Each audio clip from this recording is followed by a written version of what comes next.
তুমি কি কখনো ভেবেছো সেই ছোট্ট গোলাকার বস্তুটা যাকে আমরা সকার বল বা ফুটবল বলি সেটা কিভাবে তৈরি হয়? আজকে আমরা একদম ধাপে ধাপে দেখব কিভাবে একটি ফুটবল জন্ম নেয়। সাবস্ক্রাইব করতে ভুলো না, কারণ এই ভিডিওতে আছে আরও চমক। ফুটবল বা সকার পৃথিবীর সবচেয়ে পুরনো খেলাগুলোর একটি। ঠিক 2500 খ্রিস্টপূর্বাব্দ থেকে মানুষ মাঠে দৌড়ে গোলাকার বল কিক করে খেলার আনন্দ উপভোগ করছিল।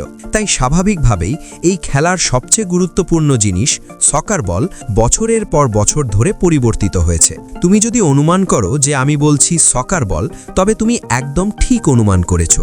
সকার বল ছোট এবং সাধারণ দেখায়, কিন্তু পুরো বিশ্বের কোটি কোটি মানুষকে আনন্দ দেয়।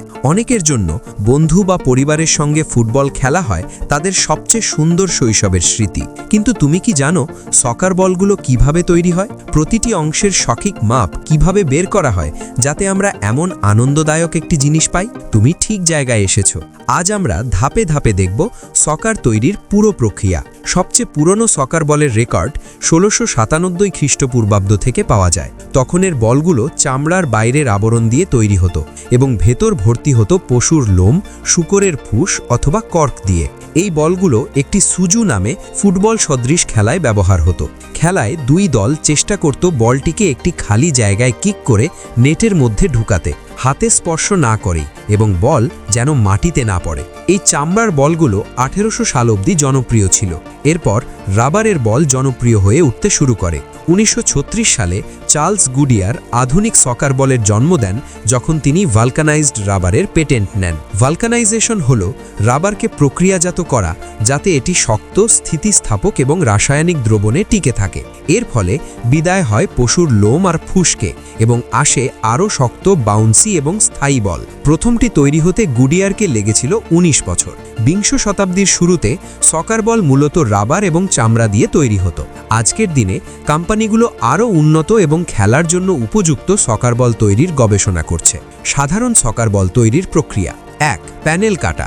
স্ট্যান্ডার্ড সকার বল 32টি প্যানেল দিয়ে তৈরি হয়, 20টি হেক্সাগন এবং 12টি পেন্টাগন। এই প্যানেলগুলো সাধারণত সিনথেটিক চামড়া দিয়ে তৈরি হয়, যেমন পলিইউরেথিন বা পলিভিনাইল ক্লোরাইড।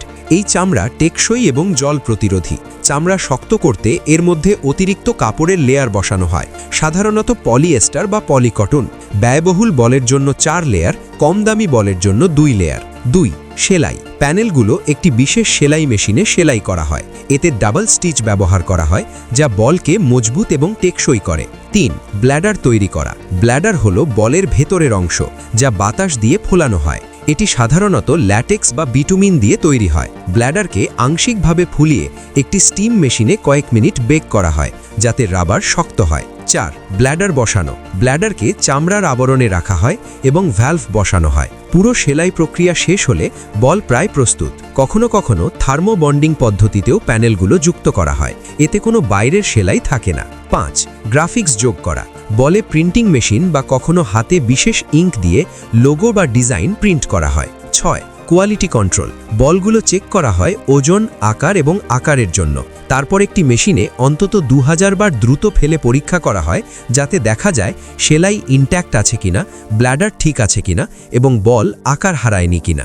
আজকের দিনে আমরা বিভিন্ন ধরনের সকার বল পাই: প্র্যাকটিস এবং রিক্রিয়েশন বল, টেকসই এবং দীর্ঘস্থায়ী, প্রফেশনাল ম্যাচ বল, ফিফা অনুমোদিত, সঠিক স্পেসিফিকেশন অনুযায়ী, প্রমোশনাল বল, দল বা কনসার্ন প্রচারের জন্য, ইনডোর বল, কম বাউন্স, সহজ নিয়ন্ত্রণের জন্য।